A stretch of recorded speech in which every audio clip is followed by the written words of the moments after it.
कौन ब्रह्मा का पिता है, कौन विष्णु की मां, शंकर का दादा कौन है, हमको दे बता। ये जानने के लिए कृपया सुनिए। जगत गुरु तत्वदर्शी संत रामपाल जी महाराज के अमृत वचन सर्व पवित्र धर्मों के पवित्र शास्त्रों के आधार पर। तो वो जो सतनाम का जो जाप है आपको 7 नाम तो पहले दिए जाते हैं। 5 नाम तो ये इन यहाँ के भगवानों से हमने अपना ऋण मुक्त होना है, इनकी कमाई करके इनका कर्जे से मुक्त होना है, या कमाई इनको दे देंगे हम, ये हमें छोड़ देंगे। और जो 2 मंत्र हैं इसमें फर्स्ट एंड लास्ट 7 मंत्रों में ये परमात्मा की भक्ति पैरेलल करवाई जा रही है आपकी। ऐसा हो जाता है कई बार, क्योंकि ये साधना कर प्रथम मंत्र मिला है और किसी कारण से मृत्यु हो जाती है तो उस प्राणी का मनुष्य जीवन तुरंत मिल जाता है उसको, तुरंत 1 साल के अंदर अंदर मनुष्य जीवन पाओगा वो, ये गारंटीड बात है। अगर इस नाम को लेकर भी और नाम लेने के घंटे बाद भी डेथ हो जाती है तो भी मनुष्य जीवन मिलेगा। इतना जबरदस्त मंत्र है भगवान का प्रथम मंत्र। फिर जो 2 मंत्र का जाप है सतनाम जो है, इसमें एक ओम मंत्र है। कई भक्त भ्रमित हो जाते हैं, कहते हैं जी ये मंत्र तो उन 5 नामों में भी है, और फिर दूसरे का पता चलता तब भी कहते हैं ये उनमें भी है। पुण्यात्माओं, एक जड़ी होती है, उस जड़ी को 5-7 जड़ियों में मिला दिया जाए तो उसका गुण अलग होता है, और उनका 2 अलग से और उसकी विधि खाने की अलग हो बनाने की तो उसका गुण अलग होता है, वो अलग अफेक्ट करती है। तो ये मंत्र है, इनको ऐसे यूज करेंगे तो ये लाभ देंगे, और ऐसे उनका प्रयोग करेंगे तो वो ये लाभ देगा। इतना समझना, भ्रमित ना होना, क्योंकि ज्ञान हमारे को था नहीं। अब ये ज्ञान मिला है तो अब हम वकील बन जाते हैं। अब यहाँ वकालत नहीं चलेगी आपकी, आपका समर्पण चलेगा। अब काल ने ये काम करना था कि पहले इन भ्रमित गुरुओं के पास भेज दिए तुम, और वहां आप श्रद्धा से बैठे रहे, कोई ऑब्जेक्शन नहीं था, उसने जो ज्ञान दे दिया वो सिरोधार्य किया। अब जब ये ज्ञान सच्चा आया और सबसे भिन्न है तो वकील बन जाता है ये मन, ऐसा कैसे हो गया। और वहां ना बोला एक दिन भी तू 20-30 साल खो दिए, गुआ दो रहे, वहां ना तेरे मन में कभी आई, क्योंकि इसको पता है कि यहाँ चला गया तो मन काल को पता है कि यहाँ चला गया, तेरे हाथ तक गया, छूट गया और पार होगा। तो यहाँ वकालत करने की आवश्यकता नहीं। ठीक है, नाम लेने से पहले खूब समझो इस ज्ञान को, 100 बार पढ़ो किताब को और ज्ञान सुनो, और फिर उपदेश लो। उपदेश लेने के बाद फिर आप इस दास के प्रति या इस ज्ञान के प्रति बकवास मन में आती है तो नाम खंड हो जाएगा आपका। फिर समर्पित कीजिए। अगर आपको ज्ञान समझ में आ जाता है तो कहते हैं फिर परमात्मा को जब ये ज्ञान समझ में आ गया उपदेश लेने के बाद, तो गुरु जी को एज ए गॉड ट्रीट करना चाहिए। गुरु जी को भगवान मानकर अपनी यहां से छूटने का प्रैक्टिकल करना चाहिए। जैसे एक गणित का प्रश्न आता है ब्याज का, और उसमें ये कहा जाता है कि मूलधन ज्ञात करो। वो मूलधन तो करोड़ों रुपए का होता है, और उसमें सबसे पहला फार्मूला ये है, ये मानना पड़ता है, मान लो मूलधन 100 रुपये है। वो 100 रुपये मूलधन नहीं होता, लेकिन वो 100 रुपयों को मूलधन मानने बिना वो इक्वेशन सुलझा नहीं, वो प्रॉब्लम हल हो नहीं सकता, वो प्रश्न हल नहीं हो सकता। तो उसमें 100 रुपये मूलधन मानना पड़ेगा। उस 100 रुपये मूलधन से वो हमारा ओरिजिनल मूलधन मिल जाएगा आपको। यानी आपको, आप जी ने गुरु जी को ये मान करके आज हमारे सामने भगवान बैठे हैं। गुरु जी भगवान नहीं है, इस दास को अपनी सच्चिथि का पता है, लेकिन आप जी ने ये रिहर्सल करनी पड़ेगी ना, या बात आपकी कद्दे भी ना सुलझ जाए। तो इस दास के स्थान पर भगवान होता तो आप कैसे ट्रीट करते? जिनको कुछ परमात्मा का पूर्व आभास है, पिछले जन्म के पुण्य है, वो तो आज भी उसी तरह हैं। लेकिन कुछ दिनों में जो नए नए आए हैं वैसे अपना मनमुखी साधनाएं कर रहे थे, तो उनको धीरे धीरे ये ऐसा अभ्यास हो जाएगा तो ये सोच लो जैसे परमात्मा आए थे 120 वर्ष बनारस में रहकर चले गए, और उसी को पाने की हम ट्राई करें, रोए हमारे सामने बैठा। यदि हम उस दिन जब वो मालिक आए थे हम उनको भगवान मानकर स्वीकार कर लेते तो हमारे अंदर खरपतवार पैदा नहीं होते, बकवाद नहीं आती, और ना हम किसी की सुनते जो परमात्मा से दूर कर दिए उस समय हमारे कोई नकली अज्ञानी गुरुओं ने, और बता दिया कबीर तो अशिक्षित है, ये क्या जाने वेद और शास्त्रों को, ये संस्कृत भाषा नहीं जानता है, ये सब झूठ बोलता है। तो हमने यह मान ली इस बात को कि गुरु जी जो है कबीर साहब अशिक्षित हैं और ये वेदों और गीता जी आदि को नहीं समझ सके, समझ ही नहीं सकते क्योंकि ये संस्कृत नहीं जानते। और जो ब्राह्मण लोग थे, गुरु थे, मंडलेश्वर थे, संत ऋषि थे, हम ये सोचा करते ये संस्कृत भाषा जानते, इन्होंने सदग्रंथों को सही जाना होगा। और कबीर जी के बारे में जब वो ईर्षावश वो अन्य गुरु कहा करते थे तो हमने वो स्वीकार कर लिया। हमने अपने भगवान पर विश्वास नहीं हुआ कि ये भगवान है, ये झूठ नहीं बोल सकते, जिस कारण से हम फिर यहीं रह गए। तो परमेश्वर उसमें अपनी सारी सब भेद उसमें लिखकर चले गए कि मैं ऐसे बताता हूं, ये मान नहीं रहे। और आज वही बातें प्रमाणित होगी सदग्रंथों में कि जो 600 वर्ष पहले परमेश्वर कहा करते थे वो सच्ची थी, और जो नकली गुरु थे ये संस्कृत के महर्षि थे, केवल ये भाषा के महर्षि थे, आध्यात्मिक ज्ञान के महर्षि नहीं थे। ये व्याकरण के ऊपर कुश्ती करेंगे। व्याकरण का क्या लिंक है भगवान की भक्ति में? भगवान का ज्ञान सिंपल लैंग्वेज में अपनी साधारण भाषा में कोई भी कुछ बोल दे उस ज्ञान समझ में आना चाहिए, इतनी सी बात थी। ये पहाड़ बना रखा था और अब आपके समक्ष ये तत्व ज्ञान इतनी सिंपल लैंग्वेज में आ गया कि आम बच्चा भी समझ सकता है इसको और बूढ़ा बुजुर्ग भी समझ सकता है। ज्ञान ही तो है ये। इसको संस्कृत में बोलकर समझा दो, चाहे हिंदी में या अपनी लोकल लैंग्वेज में, जिसकी जो क्षेत्रीय भाषा है उसमें भी समझा सकते हो। वो ज्ञान समझ में आना चाहिए। तो हमने सबसे पहले गुरु को भगवान मान कर फिर अपना रिहर्सल करनी होगी। तो गुरु जी के बारे में हमने कैसे रहना चाहिए, गुरु के सामने कपट से बात नहीं करें, गलती हो जाए तुरंत बता दे ताकि उसको ऊपर काल अटैक ना कर सके। तो उसको दोबारा तुरंत नाम दिया जाएगा, उसका नाम सुचारू होगा, भगवान से जुड़ जाएगा।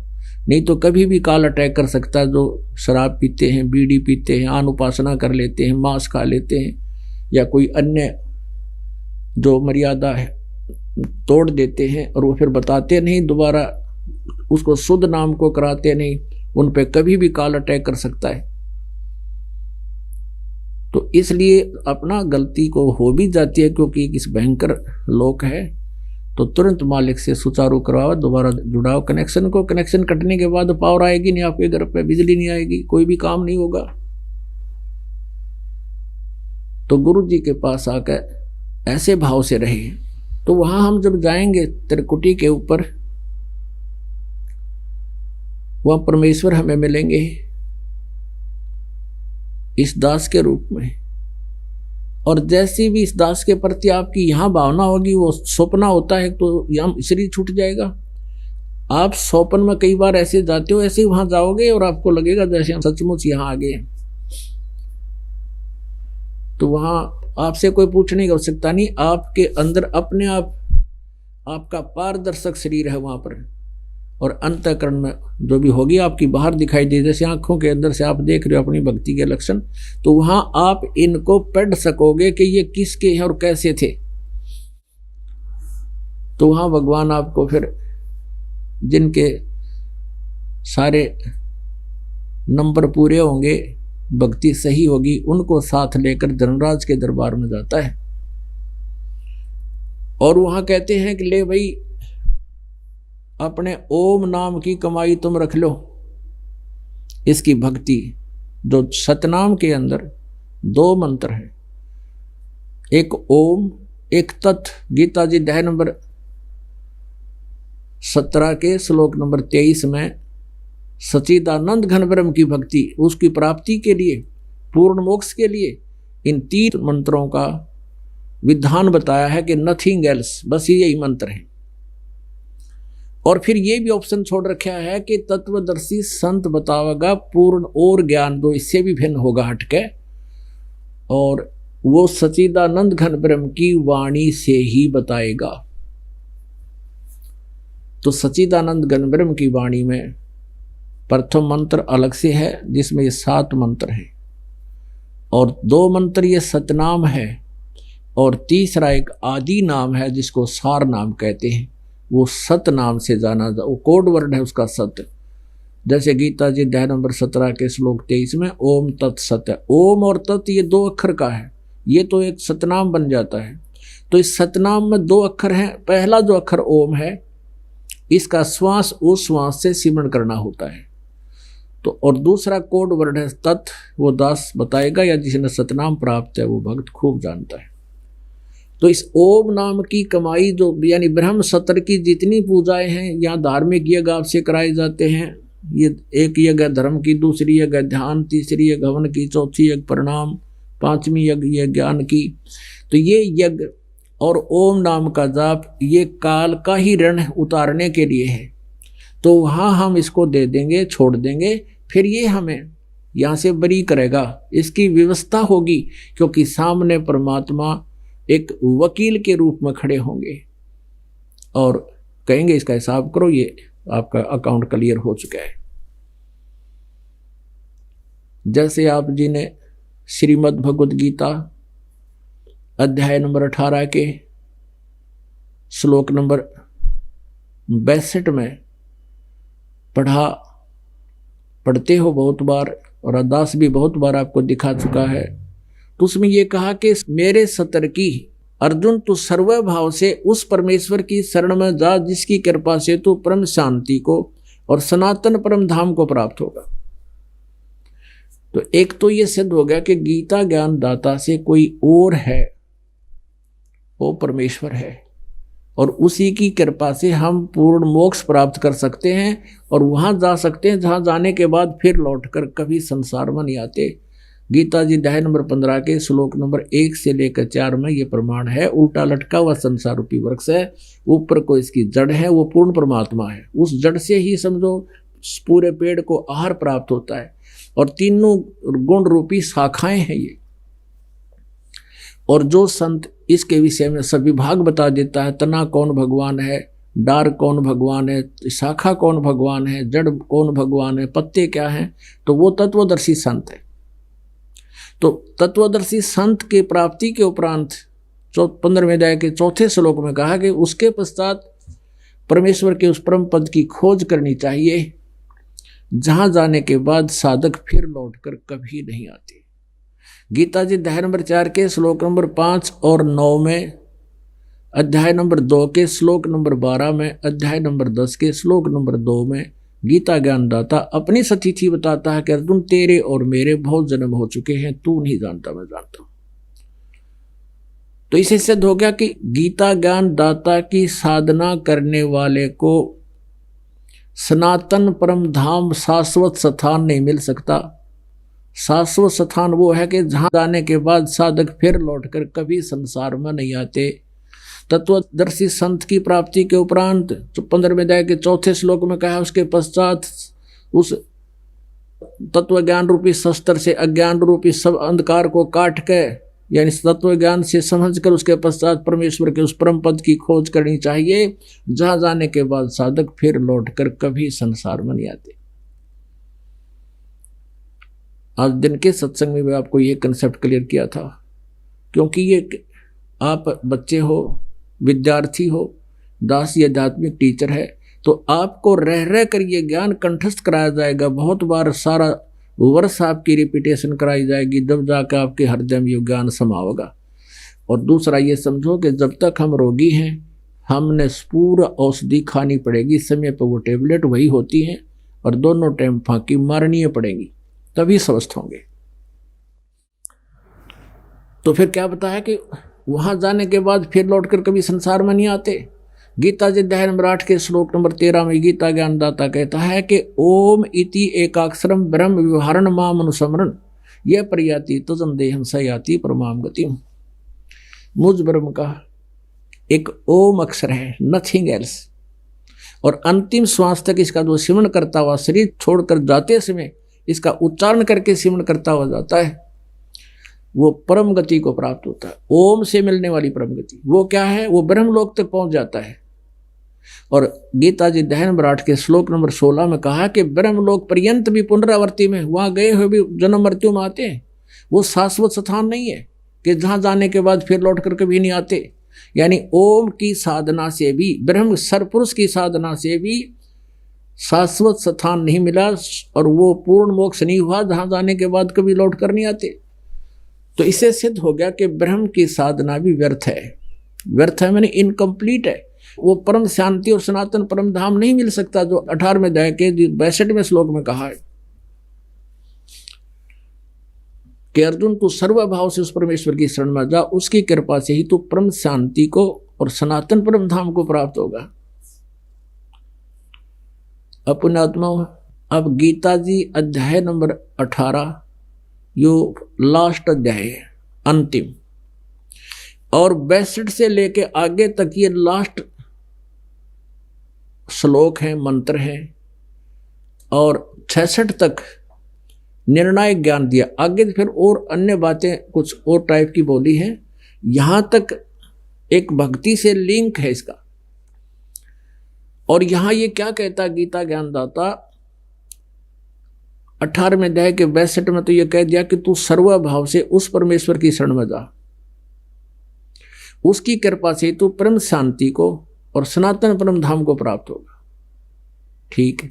उसके बाद फिर 18वें अध्याय के 63वें श्लोक में कहा है कि अर्जुन ये गुप्त से गुप्त ज्ञान, जो गीता वाला ज्ञान मैंने तेरे ताई कह दिया।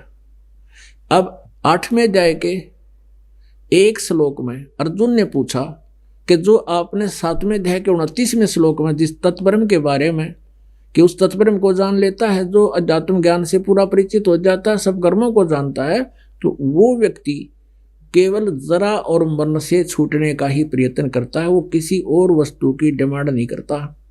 जरा में वृद्ध अवस्था, बुढ़ापा और मरण मृत्यु, ये दोनों कहर हैं इस जीव के ऊपर। तो 8वें अध्याय के प्रथम श्लोक में अर्जुन ने पूछा कि किम तत्ब्रह्म, वो तत्ब्रह्म क्या है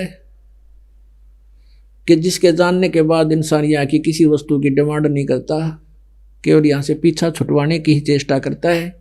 8वें अध्याय के 3रे श्लोक में गीता ज्ञानदाता इस सरपुरुष ने उत्तर दिया है कि वो परम अक्षर ब्रह्म है। परम अक्षर ब्रह्म कहो, परम अक्षर पुरुष कहो। गीता जी अध्याय नंबर 15 के श्लोक नंबर 16 और 17 में 3 पुरुष बताए हैं। 3 ब्रह्म कहो, 3 पुरुष कहो, 3 प्रभु कहो। सरपुरुष और अक्षर पुरुष इनकी सतिथि बताई है कि ये भी नाशवान है। इनके अंतर्गत जितने प्राणी हैं वो भी नाशवान है, और जीवात्मा तो किसी की नहीं मरती, कुत्ते की भी ना मरती, वो तो अलग बात है। फिर 17वें श्लोक में 15वें अध्याय में कहा कि उत्तम पुरुष है तो अन्य परमात्मा है उदारत है, ये लोग तरमावी से भी बढ़ती अब ईश्वर है। वो उत्तम पुरुष श्रेष्ठ परमात्मा तो इन दोनों से, सरपुरुष और अक्षर पुरुष 16वें श्लोक वालों से कोई अन्य है, और वही तीनों लोकों में प्रवेश करके सबका धारण पोषण करता है। वो अविनाशी परमात्मा है। तो परम अक्षर ब्रह्म जो है वो है वो परमात्मा जिसकी शरण में जाने से प्राणी फिर कभी लौटकर संसार में नहीं आता। उसको सनातन परम धाम शाश्वत स्थान प्राप्त होता है, वो सचखंड प्राप्त होता है, सतलोक प्राप्त होता है। अपनी साधना वो बता रहा है 8वें अध्याय के 13वें श्लोक में, मेरा वो नाम है नथिंग एल्स, गीता ज्ञानदाता कहता। और गीता जी अध्याय नंबर 8 के श्लोक नंबर 5 और 7 में कहता, मेरे में मन वाला हो मेरा भगत बन, और मेरी भक्ति कर, युद्ध भी कर, और मुझे मेरा सिमरण भी कर, मुझे प्राप्त होगा। ओम नाम से कहाँ जाएगा? ब्रह्मलोक में। ब्रह्मलोक के जाने के बाद फिर पुनर्वृत्ति 8वें अध्याय के 16वें श्लोक में। फिर तुरंत 8वें अध्याय के 8, 9, 10 श्लोक में फिर कहा है कि उस परम अक्षर ब्रह्म की साधना जो करता है, और वो साधक उसी को प्राप्त होता है। अब पुण्यात्मा 18वें अध्याय का 62वें श्लोक में आपको बता दिया कि वो कहता है कि सर्वभाव से उसकी शरण में जा। गीता ज्ञानदाता कहता है उस परम अक्षर ब्रह्म की शरण में जा, और उसकी कृपा से तू वो स्थान प्राप्त कर सकता है जहां जाकर फिर लौट कर वापस नहीं आते। अब 18वें अध्याय के 63वें श्लोक में कहा कि अर्जुन ये गुप्त से गुप्त ज्ञान तेरे तो बता दिया मैंने, अब जैसे तेरा मन माने न्यू कर ले, मेरी शरण में रहना है तो युद्ध कर, हथियार ठाना पड़ेगा, यहां शांति नाम की चीज नहीं। और जो भोली आत्मा ओम शांति कहते हैं उन्हें कहेंगे ना विराव तो सर्प की पूछ पकड़ रहे हैं। ओमकार शांति का काम के ओम तनु का है, मेरी भक्ति करेगा तो लठ बजाना पड़ेगा, युद्ध कर। और तने शांति चाहिए तो वहां जाओ परम अक्षर परम की शरण में। अब 18वें अध्याय के यहाँ बिल्कुल निर्णायक श्लोक आ गए, ये 62 से लेकर 66 तक। अब 63 में कह दिया कि मैंने जो तेरे ती बताना था दिया, बता, अब तू फैसला कर ले, तने मेरी शरण माना है तो युद्ध कर और ये ओम नाम का जाप कर। जन्म मृत्यु तेरी भी रहेगी मेरी भी रहेगी, और तूने उसकी शरण में जाना है तो तत्वदर्शी संतों की खोज कर। मैं उसके बारे में कंप्लीट ज्ञान नहीं जानता, चौथे जाएंगे 34वें श्लोक में, और वो तत्वदर्शी संत तुझे बताएंगे उस परमेश्वर के बारे में। वो बताएंगे complete way of worship of उस कंप्लीट गॉड, उस पूर्ण परमात्मा की परम साधना सच साधना, वही बताएंगे पूरी साधना। अब 18वें अध्याय के 64वें श्लोक में गीता ज्ञानदाता कहता है कि एक और गुप्त बात बताऊं, अब कि वो मेरा भी पूज्य इष्ट देव है। खुद परमात्मा कहते हैं, कबीर परमेश्वर जी गोरखनाथ जी के साथ जब उनकी गोष्ठी हुई, गोरखनाथ जी ने परमात्मा के ज्ञान को स्वीकार किया। कबीर परमेश्वर जी ने कहा था कि तेरा ज्योत स्वरूपी अलख निरंजन ये भी धरता ध्यान हमारा है, ये भी हमारी साधना करता है, तब इसको कुछ टुकड़ा देता हूं, ये अपने 21 ब्रह्मांड को चला रहा है। और अब ये स्वयं स्वीकार कर रहा है कि वो मेरा पूज्य देव है। 18वें अध्याय के 64वें श्लोक में ये शब्द बोल दिए कि एक और देखो, अगर यहां दोबारा गुप्त शब्द नहीं कहना चाहिए था, क्योंकि गुप्त भेद तो 18वें अध्याय के 63वें श्लोक में कह चुका है कि गुप्त से गुप्त भेद तुझे बता दिया, गीता ज्ञान बता दिया कि उसकी शरण में जाना है तो ये बेनिफिट है, मेरी शरण में रहना तो ये इतना लाभ होगा। अब तेरी समझ ऐसे कर ले। फिर 64वें श्लोक में फिर गुप्त कहा कि एक अति से और भी गुप्त से गुप्त बताता हूं, मेरा इष्ट देव है। इष्ट असी में दृढ़म तत् वक्ष्यामि ते हितम, वो तेरे हित में बताऊंगा कि वो मेरा ये गुप्त से गुप्त भेद आज तक किसी को नहीं बता। फिर 18वें अध्याय के 65वें श्लोक में फिर इसने कहा कि मुझ में मन वाला हो, मेरा भक्त बन और मुझे नमस्कार कर, मुझे प्राप्त होगा। अब यहां क्लियर कर रहा है, अगर मेरी भक्ति करने मेरे मन वाला हो, जैसे 8वें अध्याय के 6ठे श्लोक में कहा है कि जो भी अंत समय में जिस भी भाव में भावित रहता है, जिस इष्ट में जिसकी श्रद्धा बनेगी, अंत समय में उसी को प्राप्त होता है, उसी भाव में रहता हो। और यहाँ परमात्मा भी कहते हैं कि जहां आशा ता बासा होई, कबीर जी कहते हैं, और मन कर्म वचन सुमरियो सोई। अब 65 में देखो एक और विशेष बात है यहाँ ध्यान करने की। 4थे अध्याय के 34वें श्लोक में जब कहा इसने कि उन तत्वदर्शी संतों के पास जा, उनको दंडवत प्रणाम कर। अब तत्वदर्शी संत कौन थे? खुद भगवान थे, कबीर परमेश्वर 600 वर्ष पहले आए वो भूमिका करके। अब उस परमेश्वर ने इस दास को वो ज्ञान दे दिया। तो आज के इस युग में ये दास तत्वदर्शी संत है।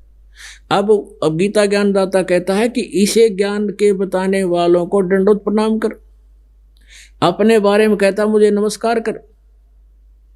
18वें अध्याय के 65वें श्लोक में कहता है कि मेरे मन वाला हो, मेरा भगत बन और मुझे नमस्कार कर, तो मुझे ही प्राप्त होगा। 18वें अध्याय के 66वें श्लोक में फिर बताया है कि तूने यदि उसकी शरण में जाना है, परम अक्षर ब्रह्म की शरण में, तो उसका एक फार्मूला ये है कि मेरे सतर की जितनी भी पूजाएं हैं वो मुझ में छोड़ दे। यानी जैसे गीता जी अध्याय नंबर 17 के श्लोक नंबर 23 में 3 मंत्र बताए, ओम तत्सत।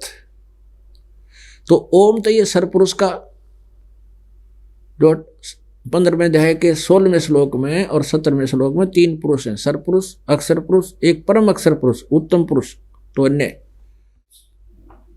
ओम तो सरपुरुष यानी ब्रह्म का, और अक्षर पुरुष का तत् वो गुप्त है, सांकेतिक है, ओम सीधा ही है।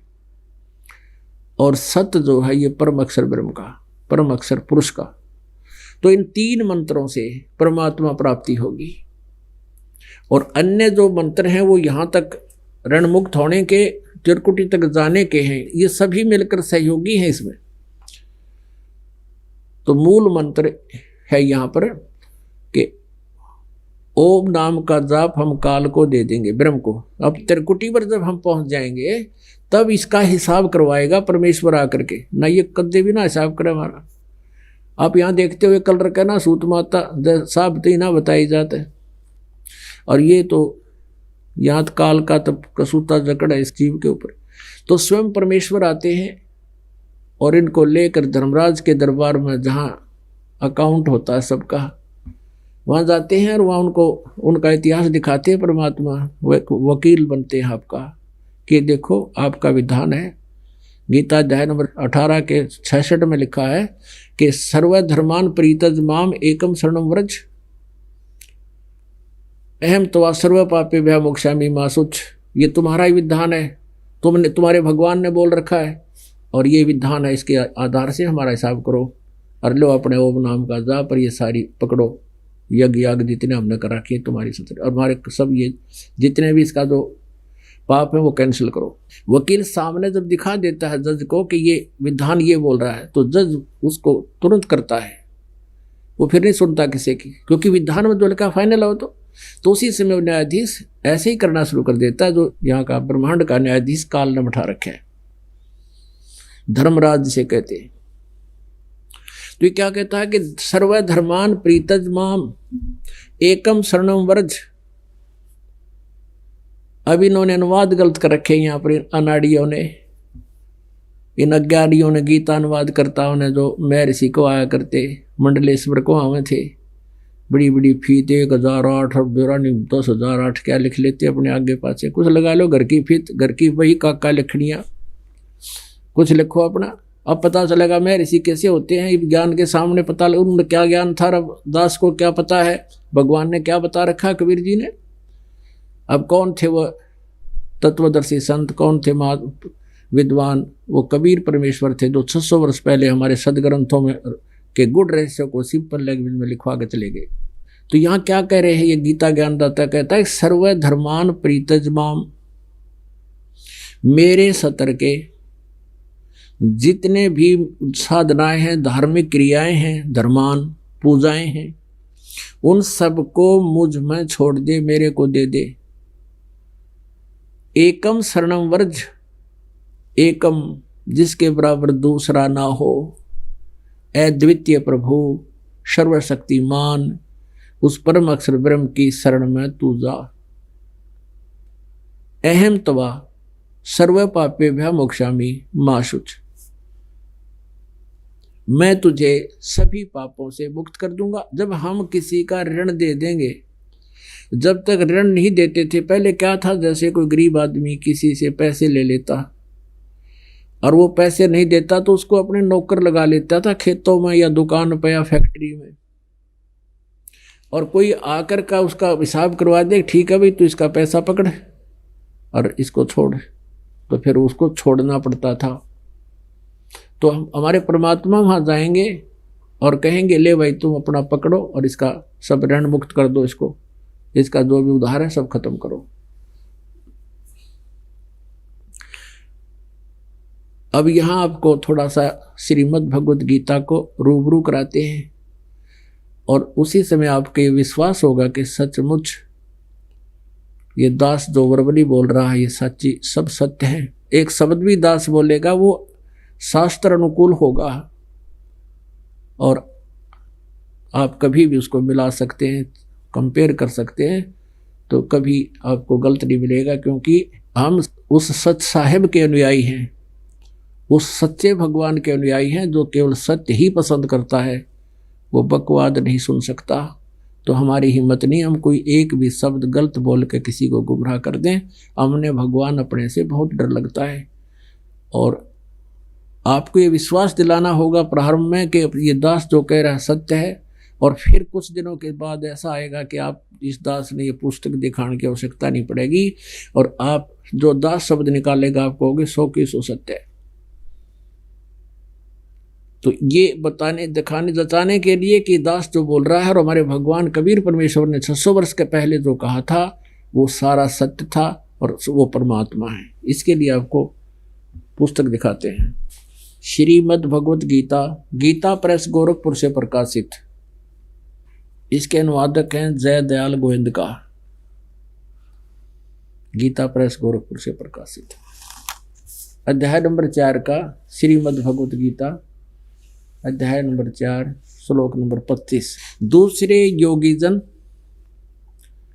देवताओं के पूजन रूप यज्ञ का ही भली भांति अनुष्ठान किया करते हैं। इसका भाव यह है कि कुछ तो साधक, योगी बने साधक, परमात्मा से जुड़ने की चेष्टा करने वाले को योगी बोलते हैं। ये केवल ऊपर न टांग नीचे न सिर करना ही योगी नहीं होते। योग का अर्थ किसी से जुड़ना। तो साधक जन देवताओं की पूजा रूपी यज्ञ माने धार्मिक अनुष्ठान किया करते हैं, और कुछ तो देवताओं की पूजा करते हैं और कोई ब्रह्म तक की साधना करता है। इसका ये अर्थ समझो। और 26 में कहा है कि अन्य योगी जन यानी अन्य साधक आंख कान मूंद के केवल अपना संयम करते हैं, इस तरह की क्रियाएं करते हैं, और उनको हवन माने ये उसमें ही आश्रित रहते हैं। दूसरे योगी जन शब्द आदि यानी शब्द, सप्र, स्वरूप, रसगंध इनसे ही बचने की चेष्टा में अपना अभ्यास करते रहते हैं। इंद्रियों, समस्त इंद्रियों के अग्नि में हवन किया करते हैं, यानी उसको ही फूकने की चेष्टा में लगे रहते हैं। जैसे उदाहरण देते हैं कि सभी साधक अपनी अपनी जो साधना कर रहे हैं उनने वो सही मान कर कर रहे हैं कि हम जो कर रहे हैं ये पाप नाशक हैं। जैसे इसका अर्थ है कि कोई शब्द आदि समस्त विषयों को इंद्रिय रूप अग्नियों में हवन किया करते हैं। आगे 27 में फिर कहा है कि दूसरे योगीजन इंद्रियों की संपूर्ण क्रियाओं को और प्राणों की समस्त क्रियाओं को आत्म संयम योग रूपी अग्नि में हवन किया करते। यानी भाव ये है कहने का कि कुछ साधक ये सोचते हैं कि जब तक हम विकार रहित नहीं होंगे तो हम मोक्ष नहीं प्राप्त कर सकते। तो विकार रहित होने के लिए ही बहुत से प्रयत्न करते हैं, अपने कहते उस जीवन को उसी में हवन में उस आग में झोंक देते हैं। जैसे एक श्रृंगी ऋषि थे, उन्होंने यही क्रिया की थी और उसने वन में काफी वर्षों तक वन में बैठकर एकांत में साधनाएं की और संयम करने के लिए कि जब तक हम अन्न खाते हैं तो हमारे अंदर विषय वासनाएं जागती हैं। उसने हठ योग करके अपने शरीर को ऐसा साध लिया, क्योंकि ये क्रिया होती है। जैसे कुछ पंथ अमृत क्रिया बताते हैं, जैसे जीव को मोड़ के ऊपर तालू का लगाने का अभ्यास करते हैं। ये इनको तो कुछ मिला को नहीं, इसका केवल अकेले से नहीं वो बात बनती, और बहुत से योग क्रियाएं हैं जब जाकर वो बात बनती है। और कुछ प्राणायाम की क्रिया बहुत लंबे समय तक करने से वो क्रिया सफल शुद्ध होती है, सिद्ध होती है। तो श्रृंगी ऋषि ने वो साधना कर ली और उसका ऐसा हो गया कि वो अमृत टपकन लग गया उसके अंदर, और उसने कई वर्षों में, सैकड़ों वर्षों में जाकर तो सेवा सिद्ध हुई। फिर वो क्या करता था, वृक्ष के पास बैठ जाता था, एक दिन में एक बार वृक्ष के छाल के जीभ से चाट लेता था। इतना अल्प आहारी हो गया वो, और अपना मेडिटेशन करता रहता था, आंखें बंद रखता था। तो उसने देख लिया कि अब तू सफल हो गया अपनी क्रियाओं में। अब फिर ये क्या करते हैं साधक जन, किसी नगर के आसपास आकर बैठते हैं कि लोग तुझे पहचाने, तेरे पास आवें और तेरी प्रभुता हो। वो बैठ गया अयोध्या के पास जाकर। उस समय राजा दशरथ राजा थे, रामचंद्र और का जन्म होया नहीं था, केवल एक पुत्री थी राजा दशरथ के, और वो युवा हो चुकी थी 12-14 वर्ष की।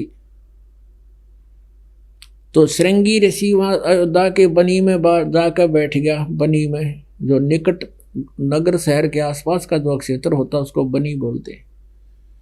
और वहाँ एक वृक्ष की तरफ मुंह करके बैठ गया, आसन पद्म लगा के, और आंखें नहीं खोले। एक बार ऐसे जीभ से वृक्ष की छाल को चाट ले, आंखें बंद किए कि ही।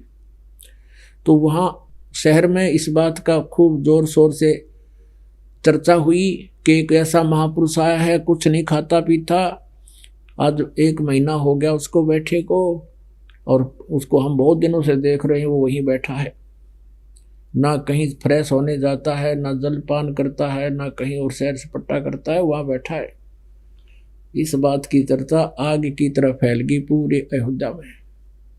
लोग नगर के स्त्री पुरुष सब देखने जाने लगे।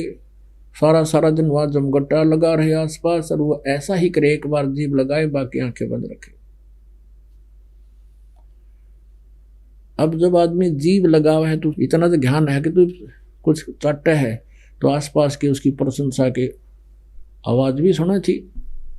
ये बात पहुंच गई राजमहल में। इकलौती पुत्री थी राजा दशरथ की,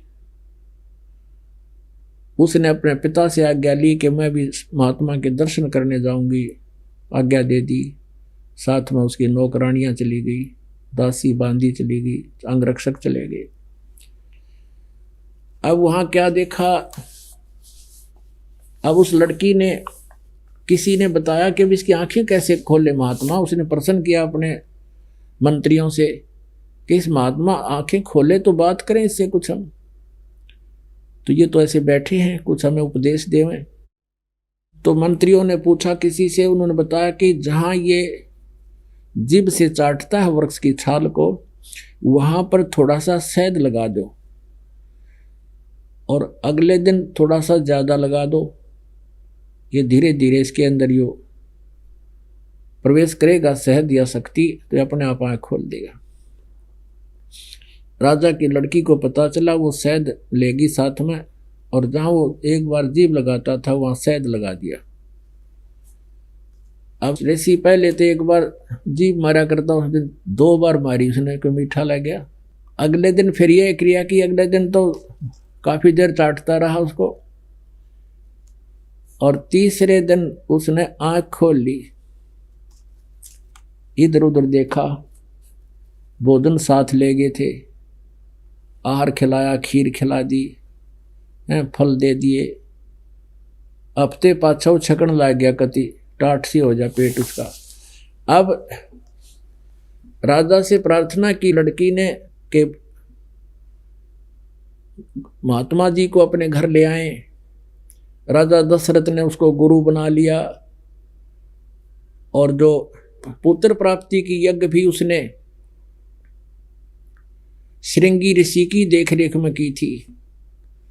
और अंत में उस लड़की ने और उस ऋषि जी ने ब्याह कर लिया, शादी की ठान ली। राजा दशरथ क्षत्रिय, वो ब्राह्मण, ब्याह नहीं हो सके, तो फिर उसका कोई और जुगाड़ जोड़ा, किसी और ऋषि ने, ब्राह्मण ने वह गोद ले ली, फिर उनका विवाह करके वो फिर चले गए। तो कहने का भाव ये है, ये कह रहे हैं, ये गीता ज्ञान ये बता रही है हमें। ये देखिएगा 4थे अध्याय का 26वां श्लोक क्या बताना चाहता है।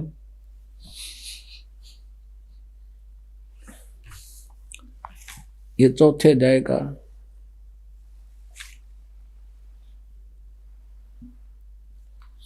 अन्य योगीजन श्रोत्र आदि समस्त इंद्रियों के संयम रूप अग्नि में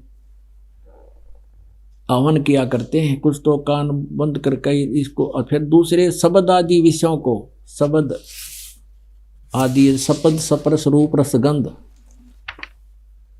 विषयान, इन विषयों को इंद्रिय रूप अग्नियों में हवन किया करते हैं।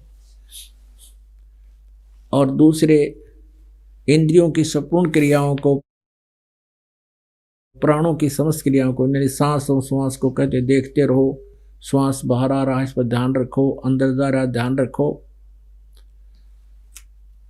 और ज्ञान से प्रकाशित आत्म संयम रूप योग रूप अग्नि में हवन किया करते हैं। और अन्य कई महापुरुष द्रव्य संबंधी यज्ञ करने वाले होते हैं, किधर यानी धन से होने वाला जो धार्मिक क्रियाएं हैं, जैसे कहीं भंडारा कर दिया, किधर को मंदिर का लठ गड़वा दिया, कोई धर्मशाला बनवा दी, कहते इस तरह की साधना वो किया करते हैं। और कोई तपस्या करते हैं, और कुछ योग रूप हम करने वाले होते हैं, यानी आसन उसन क्रियाएं करते हैं, वो करते हैं। और अन्य कितने ही वो करते हैं नीचे। और कितने ही महात्मा, कितने ही हिंसा आदि तीक्ष्ण व्रतों से यत्नशील पुरुष स्वाध्याय रूप ज्ञान यज्ञ करने वाले होते हैं। अब ये बता के कुछ तो ऐसे जैसे मुंह पर पट्टी बांध रही, नंगे पैरों घूमना, अहिंसावादी तीक्ष्ण व्रत यानी कठोर व्रत। और यत्नशील पुरुष कुछ स्वाध्याय करते हैं, जैसे गीता जी का एक अध्याय रोज पढ़ लिया, और कोई और अन्य धार्मिक ग्रंथ पढ़ लिए, ऐसे करते हैं। 29-30 में कहा है, दूसरे साधक अपान वायु में प्राण वायु को ये प्राणायाम आदि क्रिया करते रहते हैं, और दूसरे प्राण वायु का अपान वायु में यानी उल्टी सुल्टी अंदर वायु को नाभि से यानी कंठकमल तक घुमाते हैं। और अन्य कितने ही नियमित आहार करने वाले होते हैं, अल्पाहारी जैसे। और प्राणायाम प्रयाण पुरुष प्राण और अपान की गति को रोक कर प्राणों को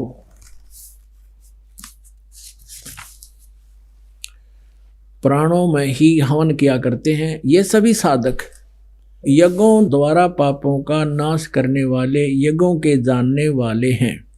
इसका अर्थ ये बनता है वास्तव में कि ये सभी अपने अपने साधनाओं को, अनुष्ठानों को पाप नाश करने वाला मानते हैं, जानते हैं, इसलिए करें, नहीं तो छोड़ दें इनको।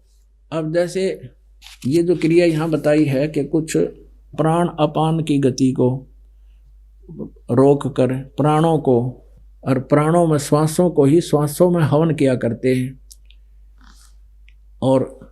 और सभी साधक अपनी अपनी क्रियाओं को पाप नाश करने वाला जानते हैं। इसका अर्थ ये बनाए, अगर यदि इनको ये ज्ञान हो जाए, ये साधना ठीक, नहीं तो कोई ना करे, तो जो भी जैसी क्रियाएं करता है उसको श्रेष्ठ मान के और पाप नाशक जान के, और पाप नाशक मीन पाप नाश हुए तो मोक्ष होगा, मोक्षदायक जानते हैं।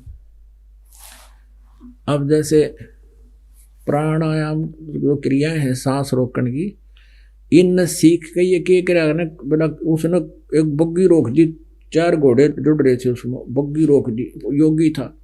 एक नो का बोला कार ने रोक दी है, नो कार रोक दी उसने। तो ये भगवान पान के ये तो बाजीगरा के काम है, ये कोई रास्ता है? अमीन ने देख प्रसन्न हो जाया करते, ये बड़े योगी पुरुष है कि तो गिरडी और छाती में पत्थर फोड़ेगा, ये कोई तो कोया, ये तो बकवास है सारी। भक्ति पाने के लिए वो रास्ता मार्ग नाराज जो सदग्रंथ बताते हैं। अब इसमें क्या बताया है, अब चौथे अध्याय के 32वें श्लोक में कहा कि इस प्रकार की जो अब आपने पढ़ी 25 से लेकर 30 तक, 31 में बताया है कि जो साधना करते हैं, जो जैसी भक्ति करता है उसको वो फल मिलता है, और जो परम अक्षर ब्रह्म की सत साधना करता है तो वो पूर्ण सभी कर्मों से मुक्ति पाता है। और जो साधना योग अनुष्ठान नहीं करता वो यहाँ भी दुखी और आगे भी दुखी। 31 का ये देख लो, क्योंकि तरतीब वाइज पढ़ लेते हैं इसको। अब चौथे अध्याय का अब 31वां श्लोक आपको दिखाते हैं। 30 तक तो हमने पढ़ लिया।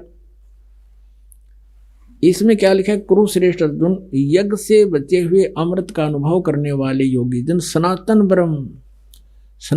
ब्रह्म यान्ति, यानी ये सत साधना के बारे में है। यज्ञ से बचे हुए अमृत का अनुष्ठान करने वाले, ये बहुत डिटेल है, इसकी अलग से बताई जाएगी। सनातन ब्रह्म को, पर ब्रह्म नहीं, सनातन परम अक्षर ब्रह्म को प्राप्त होते हैं। और यज्ञ न करने वाले यानी कोई धार्मिक अनुष्ठान विधिवत नहीं करते तो यह मनुष्य लोक भी सुखदायक नहीं फिर परलोक कैसे सुखदायक हो सकता है? जो साधनाएं नहीं करते यज्ञ करने वाले को के लिए तो ये मनुष्य लोक भी सुखदायक नहीं, तो परलोक कैसे होगा? अब 32 में बताया है, ये क्लियर कर दिया चौथे अध्याय का ये 32वां श्लोक। इस प्रकार और भी बहुत तरह की बहुविधा यज्ञ, यहां इन्होंने गलती कर दी, ब्रह्मणे मुखे का अर्थ कर दिया वेद की वाणी, नहीं, यहां करना चाहिए था सच्चिदानंद घन ब्रह्म की वाणी में, जो उस परमेश्वर ने अपने मुखारविंद से स्वयं आकर बोली है, सतलोक से चल कर आते हैं और अपना ज्ञान आप ही बताते हैं। अब यहाँ ब्रह्मणे का अर्थ वेद लिख दिया, ये कभी किसी अज्ञानता के कारण, तत्व ज्ञान ना होने से सदग्रंथों के अर्थों का अनर्थ करना पड़ा इन्होंने। अब यही ब्रह्मणे शब्द है 17वें अध्याय के 23वें श्लोक में, ये देखिएगा, ये देखो 17वां अध्याय और ये 23वां श्लोक। ओम तत्सत इति निर्देश ब्रह्मण त्रिविध समर्थ है, ब्राह्मणा तेन वेदा च यज्ञा च विहिता पुरा। अब ओम तत्सत इति निर्देश है, ओम तत्सत यह एक निर्देश है, नथिंग एल्स। ब्रह्मण त्रिविध समर्थ है, ब्रह्मण माने सच्चिदानंद घन ब्रह्म के स्मरण करने का, और उसको 3 प्रकार से वो सिमरण किया जाता है, त्रिविध है। अब जिनको ये सारनाम प्राप्त हो गया उनको खूब पता है वो कैसे सिमरण होता है। ये तीनों मंत्र जिनको मिल गए, तो इन्हीं के शब्दों में अनुवाद क्या किया है, ओम ओम, तत् तत्, सत सत कर दिया, इति यह, त्रिविध 3 प्रकार का, ब्रह्मणे माने सच्चिदानंद घन ब्रह्म का, परम अक्षर ब्रह्म का समझो, नाम कहा, यानी उसके पाने का मंत्र है ये, उसका नाम तो एक है लेकिन इसको पाने का मंत्र है ये। और त्रिविध माने 3 प्रकार से उसका स्मरण होता है, 3 प्रकार से उसके स्मरण करना है, और इसका ब्रह्मणे का अर्थ सच्चिदानंद घन ब्रह्म किया है, ये ध्यान रखना। अब हम फिर आते हैं लौटकर चौथे अध्याय के हम फिर 32 में आते हैं, वही 31 तक हम पढ़ चुके हैं। ये ब्रह्मण शब्द है। एवं बहुविधा यज्ञ वितिता, वितता माने विस्तार से कही गई है। ब्रह्मणे मुखे, ब्रह्मणे माने सच्चिदानंद घन ब्रह्म, गीता जी अध्याय नंबर 15 के श्लोक नंबर 16 और 17 में 3 पुरुष हैं, सरपुरुष, अक्षर पुरुष, और तीसरा जो है वो उत्तम पुरुष है तो अन्य परम अक्षर ब्रह्म। 8वें अध्याय के 3रे मंत्र में प्रथम मंत्र का उत्तर दिया, वो परम अक्षर ब्रह्म है। तो ये परम अक्षर ब्रह्म है, और उसने अपने मुख से बोले, यहाँ आकर 4 वेद गवाही देते हो, परमात्मा वहां से चल कर आता है, अपने तत्व ज्ञान को बोलता है, अच्छी आत्माओं को मिलता है। ब्रह्मणे मुखे माने सच्चिदानंद घन ब्रह्म के मुख से उच्चरित वाणी, वो कबीर वाणी है, इसका अर्थ ये है। कर्मजान विधितान सर्वान एवं ज्ञातवा विमोक्ष से, इस प्रकार के बहुत तरह के यज्ञ माने धार्मिक अनुष्ठानों की जानकारी सच्चिदानंद घन ब्रह्म की अमृत वाणी में, उसके उनके मुखारविंद से उच्चरित वाणी में विस्तार से कहे गए हैं। यानी गीता मत है नहीं वो, और वेद 4 वेदों का सारांश गीता है, तो उसमें विस्तार से कहे गए हैं। उन सब को तू कर्म जान विधि, कर्म जान यानी उनको कर्मों से होने वाले शारीरिक क्रियाओं से ही होते हैं वे, और ऐसा जान एवं इस प्रकार जानकर तो उनके अनुष्ठान द्वारा कर्म बंधन से सर्वथा मुक्त हो जाएगा, सर्वथा पूर्ण मोक्ष हो जाएगा। अब 33 में क्या कहा है कि श्रेयान द्रव्यमयात यज्ञात ज्ञान यज्ञ है परंतम, के एक द्रव्य यज्ञ की अपेक्षा ये ज्ञान यज्ञ श्रेयान है, उत्तम है। एक द्रव्य यज्ञ तो वो है जैसे कि तो मंदिर बनवा दिया, कि तो कोई धर्मशाला बनवा दी, कि तो कुआं खुदवा दिया, तालाब बनवा दिया, हैं। कहते ये बिना किसी ज्ञान के अंधाधुंध धन लगाते हैं। पहले ज्ञान श्रेष्ठ है, ज्ञान यज्ञ श्रेयान। और सर्वक्रम अखिलम पार्थ ज्ञाने परिसमाप्यते, यानी तत्व ज्ञान जब हो जाएगा, ये बकवादों वाले कर्म जो हम करते हैं उसमें समाप्त हो जाएंगे। यानी फिर हम उठ पटांग काम नहीं करेंगे। अब इनके अनुवाद में, हे परंतम अर्जुन, द्रव्यमय यज्ञ की अपेक्षा ज्ञान यज्ञ अत्यंत श्रेष्ठ है। ठीक है, यानी ज्ञान समझ पहले तू, और यावन मात्र यानी संपूर्ण कर्म ज्ञान में समाप्त हो जाते हैं। फिर हम इधर उधर के जो डले डोए हैं वो नहीं करेंगे, हम फिर शास्त्रानुकूल साधना करेंगे। अब चौथे में कमाल किया, लास्ट यहाँ ला दिया कि वो ज्ञान जो तत्वदर्शी सच्चिदानंद घन ब्रह्म की वाणी में है वो तत्व ज्ञान है।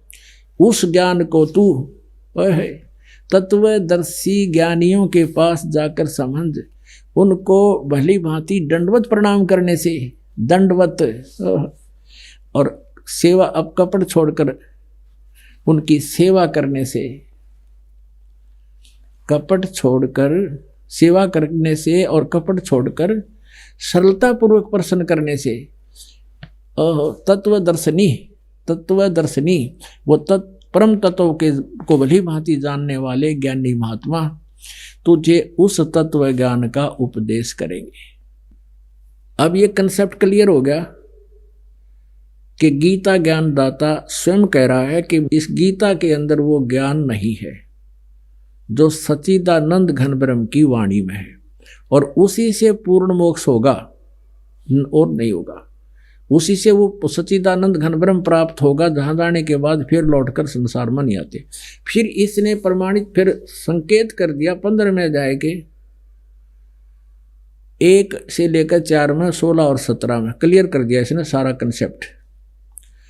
उसमें बता दिया कि तत्वदर्शी संत की यह पहचान है जो ऊपर को जड़ और नीचे को तीनों गुण रूपी शाखा वाले इस संसार रूपी वृक्ष के सभी विभाग बता देगा भिन्न भिन्न, सवेदवित, वो तत्वदर्शी संत है। अब देखिएगा 15वें अध्याय का प्रथम श्लोक,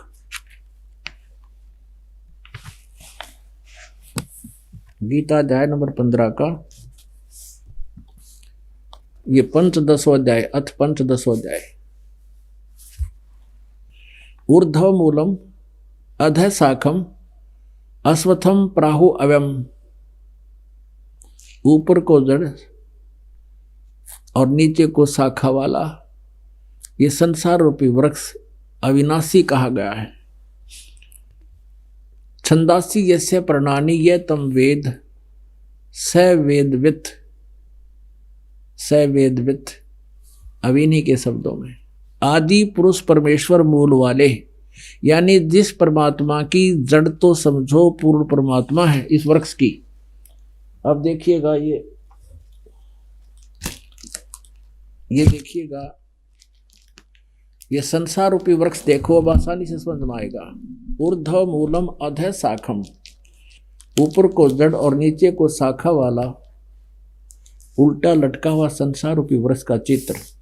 ऊपर को जड़ता ये परम अक्षर ब्रह्म है, सच्चिदानंद घन ब्रह्म, यानी इन्होंने लिखा है आदि पुरुष परमेश्वर। आदि पुरुष परमेश्वर, ये आदि पुरुष है। ये तो समझो जड़ है जो सतलोक, अलखलोक, अगमलोक और ऊपर के लोकों में रहता है, अकय लोक में। और उस जो जमीन से बाहर दिखाई देता उसको बोलते हैं तना, वो पेड़, ये सारा पेड़ है।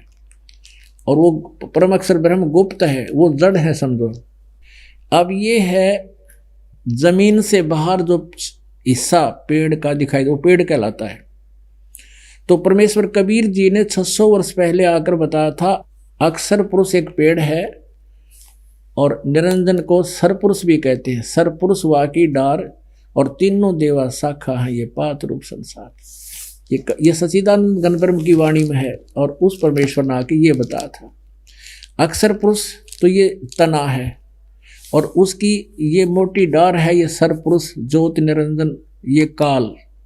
और इसके 3 पुत्र हैं, 3 शाखाएं हैं, रजगुण ब्रह्मा, सतगुण विष्णु जी और तमगुण शिव जी। और ये तीनों देव रूपी शाखा हैं, 3 गुण, रजगुण ब्रह्मा, सतगुण विष्णु, तमगुण शिव जी, और पात रूप संसार। अब ये परमात्मा मूल है, जो है आदि पुरुष परमेश्वर, तो जड़ समझो मूल वाले, और अधः शाखम नीचे को शाखा वाला, तीनों गुण रूपी शाखा वाला। ये अगले दूसरे श्लोक में आएगा, तीनों गुण रूपी शाखा वाला। ये उल्टा लटका हुआ संसार रूपी वृक्ष है। और जो इसको सभी विभागों को बताता है वो तत्वदर्शी संत है। तो परमात्मा परमेश्वर स्वयं आए थे सच्चिदानंद घन ब्रह्म 600 वर्ष पहले काशी में एक लहरतारा तालाब में कमल के फूल पर प्रकट हुए थे नवजात शिशु के रूप में। जो परमात्मा ऐसा ही लीला करते हैं उनके विधान में है। तो उस समय आकर उन्होंने ये वाणी बोली थी सच्चिदानंद घन ब्रह्म की वाणी। उसमें कहा था कि कबीर अक्षर पुरुष एक पेड़ है, सर पुरुष कहो चाहे ज्योत निरंजन कहो, वाकी डार और तीनों देवा शाखा है, ये पात रूप संसार। अपने आत्मा हमारे सदग्रंथ जो है ये अनमोल रतन है, लेकिन इनको समझ नहीं सके। वस्तु कहाँ खोजे कहाँ, किस विध लग गए हाथ, एक पलक में पाइए बेदी ले ले साथ। एक व्यक्ति पैसे वाला था, उसने अपने आंगन में एक मंदिर बनवा रखा था। मंदिर अपने खुद की पूजा के लिए आंगन में मकान से बाहर, और उसमें एक चारद्वारी सी बना रखी। अब उसकी अचानक मृत्यु होगी। पुत्रों को पता था कि पिताजी के पास बहुत धन है, तो उन्होंने देखा कि अवश्य वो कहीं ना कहीं बही में लिखा होगा कहाँ कहाँ कितना पैसा है। तो उन्होंने पढ़ा, उस पुस्तक में लिख रखा था बही में, यानी एक डायरी में, कि इतना सोना, इतने किलो चांदी, इतने सिक्के, अच्छा धन लिख रखा था। कि वो चांदनी 14 रात के 12 बजे और मंदिर के गुम्बद में दाब रखे हैं। अब उन्होंने क्या किया वो समझ मत आया नहीं, कोड वर्ड क्या लिखे थे वही में, वो मंदिर का गुम्बद फोड़ दिया। उसमें कुछ पाया नहीं। बड़े चिंतित हुए, भाई इतना धन था और पिताजी तो झूठ बोल गए, इसमें है नहीं, वो पैसा कहाँ है। इस चिंता मित्र था उनके पिता का, उसके पास गए। उन्होंने बही दिखाई कि देखो ताऊ जी, अंकल जी, हमारे पिताजी ने क्या किया, ये लिख रखा है, धन वहाँ है नहीं, हम तो मर गए, लुट गए, पिट गए। वो समझदार था, वो कहने लगा बेटा तुम ऐसे करो, इस गुम्बद को फिर बनाओ, ऐसा ही बना दो, तुम नजरनाश कर दिया।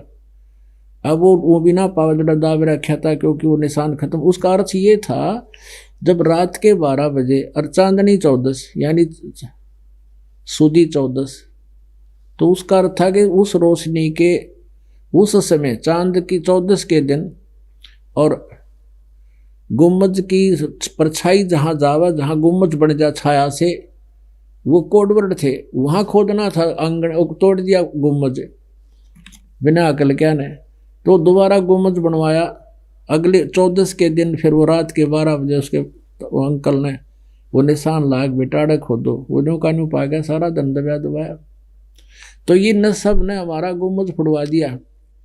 वो यथार्थ स्थान पर ये पहुंच नहीं सके, ये कोडवर्ड समझ नहीं सके इन सदग्रंथों के। ओम तत्सत ये सीधा नाम दे है, वो हरि और लाजिया सीला, ओ हरि ओम तत्स, हरि ओम तत्स। अरे तेरा गजब भैया। अब पुणात्मा वस्तु कहाँ और खोजे कहाँ, किस विध लग गए हाथ, एक पलक में पाइए बेदी ले ले साथ। यानी तत्वदर्शी संत मिल जाए, फिर 1 मिनट में सारा सदग्रंथ समझ में आ जाएंगे। और सदग्रंथों में जो लिखा है वो फाइनल है, वो भाई दुनिया बकरी है, बकते रहो। और सदग्रंथ के आधार से हम प्रैक्टिकल करेंगे। जो हमारी थ्योरी होती है यानी रिटन में जो विवरण होता है, उसके आधार से प्रैक्टिकल होता है। जिनकी थ्योरी गलत है तो वो प्रैक्टिकल क्या करेंगे, उसके ऊपर झूठा ज्ञान ध्यान कहाँ लावे। सारा ज्ञान एक आने का नहीं, फिर तुमको 2.5 घंटे सुबह बैठो, 2.5 घंटे शाम, पता खा के बैठोगे, जीवन बर्बाद करने लग रहे। 1000 वर्ष बैठ के घुघू बन के किसी ने कुछ ना पाया, तुम्हारा ध्यान कुछ भी साधना को ना, वो तो कम से कम सीधा मंत्र तो ओम का जाप करते थे, उससे भी कुछ लाभ होता है। ये 36 अडंगे दे दिए, रंकार ओंकार और ज्योत निरंजन, यह कति सीधे काल के।